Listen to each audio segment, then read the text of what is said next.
पूरे मामले में जानकारी देते हुए एडिशनल डीसीपी अमरेंद्र सिंह द्वारा बताया गया कि विजयनगर थाना क्षेत्र स्थित रहने वाली फरियादी महिला द्वारा शिकायत की गई थी कि दोपहर के 2 बजे के लगभग उनके घर पर ज्योति नामक एक युवती आई थी और वह किराए का कमरा मांग रही थी। कमरा नहीं होने के कारण मना किया गया तो उसने पानी मांगा। कहने लगी कि मैं ब्यूटी पार्लर संचालित करती हूँ और एक बार फेशियल करने का 2000 चार्ज लेती हूँ। यदि आपको कराना है तो एक बार मैं ट्रायल आप पर करूंगी और इसके बाद आप मेरे ब्यूटी पार्लर पर आ सकती हैं। जिसके बाद महिला द्वारा फेशियल घर पर कराया गया, लेकिन उसके बाद महिला की आंख और चेहरे पर जलन होने लगी और वह बेहोश हो गई थी। जिसके बाद युवती महिला के गले से मंगलसूत्र और अन्य सामान लेकर फरार हो गई। जिसके बाद पूरे मामले में विजयनगर थाना प्रभारी सहित अन्य पुलिस कर्मियों द्वारा तमाम सीसीटीवी फुटेज के आधार पर विनोद प्रजापति नामक युवक को गिरफ्तार कर लिया है। तो वहीं युवती को भी पूरे मामले में आरोपी बनाया गया है और दोनों से विभिन्न पहलुओं पर पूछताछ की जा रही है।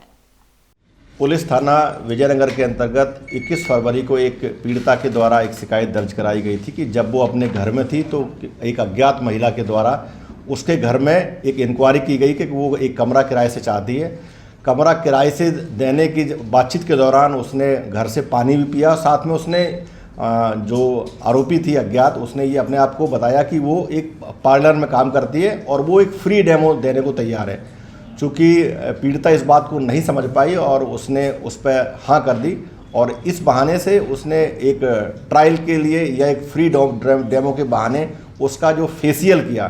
फेशियल में जो भी क्रीम थी, क्रीम के साथ में जो आरोपी थी जो मतलब इसकी घटना की, उसने बहुत ही चतुराई के साथ में उसमें एक आयोडेक्स की जो भी लिक्विड या कुछ और भी कुछ उसमें हो सकता है जिससे स्किन का सेंसेशन ख़त्म होता हो, जिससे मतलब सुन्न पड़ जाता हो, तो उसने उसके चेहरे पर और कान पर उसके मालिश की, मसाज की और उसी दौरान उसने जो आरोपी के द्वारा जो उसका गले का मंगलसूत्र जो सोने का था, इसके अलावा जो टॉप्स थे उनको वो अपने साथ में ले गई। जब थोड़ी देर बाद जब उसका सेंसेशन ख़त्म हुआ और पीड़िता के द्वारा देखा गया कि उसके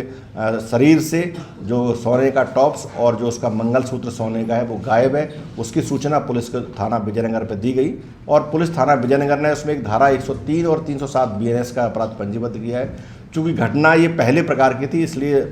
विजयनगर थाने के द्वारा उसमें एक टीम गठित की गई और इस घटना को गंभीरतापूर्वक लिया गया। काफ़ी इसमें सीसीटीवी फुटेज और अन्य इंटेलिजेंस जब इसमें कलेक्ट किया गया तो इसमें 2 आरोपी चिन्हित हुए। उसमें एक तो महिला थी जो मौके पर आई है, साथ में उसमें एक और जो उसका कैरियर था जो घटनास्थल पे थोड़ा दूर था मोटरसाइकिल से, उसकी पहचान की गई और फाइनली जब इसमें डिटेक्शन हुआ तो इसमें जो आरोपी विनोद प्रजापति ये लोकनायक नगर थाना छत्तीपुरा का है और इसकी ये गर्लफ्रेंड थी, बेसिकली महिला मित्र थी। दोनों ने आकर के इस घटना को अंजाम दिया है और घटना के बाद से इन्होंने ये सामान भी आपस में बांट लिया था। महत्वपूर्ण पहलू इसमें ये कि इस पूरी घटना का न केवल पर्दाफाश किया गया बल्कि इसमें इंदौर पुलिस की ओर से मैं सभी नागरिकों से ये भी अपील करूंगा या एडवाइजरी मैं आप लोगों को एडवाइज करना चाहूँगा कि हम जब भी किसी ऑनलाइन सर्विसेज को अपने घर में किसी को बुलाते हैं सर्विस के नाम पर, चाहे वो किसी मसाज के नाम पर या अन्य कोई सर्विसेज, कई बार हेयर कट के नाम पर या वॉशरूम को साफ़ कराने को लेकर के या अन्य कोई भी डिलीवरी के बहाने हम अननोन पर्सन को बुलाते हैं, तो उसको घर में एंट्री करने से परहेज करें और साथ में अगर मान लो कोई आवश्यक ही है तो हम अगर उसकी एंट्री देते हैं तो अपने जो परिजन हैं, परिवार के अन्य लोग हैं, तभी उसको एंट्री दें। सुनसान और अकेले में अनजान व्यक्ति को घर में प्रवेश न दें। साथ में उसका कोई नंबर है, उसकी कोई फ़ोटोग्राफ्स हैं या कोई उसकी आईडी है तो आईडी उसकी ज़रूर मांगें और डिटेल उसके अपने पास में रखें। और जो कैमरे वगैरह भी है जो एंट्री और एग्जिट पे अपने घरों में जो भी आपका कॉलोनी निवास है वहाँ एंट्री एग्जिट पे कैमरा भी लगाएं और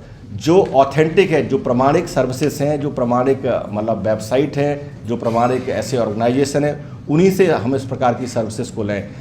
कई बार लालच में या फ्री में ऐसे अनजान लोगों से मतलब अपने आप को मतलब एक्सपोज ना करें, जिससे कई बार जान और माल पर भी बन सकती है। तो मैं इंदौर की जो लोग हैं या जो भी लोग जो श्रोता इसको सुन रहे हैं उनसे मैं ये अपील करूँगा कि आजकल ऑनलाइन सर्विसेज के माध्यम से जो लोग हमारे पास हमारे घर तक पहुँचते हैं उनसे मतलब सजग रहें और अपने आप को सुरक्षित रखें।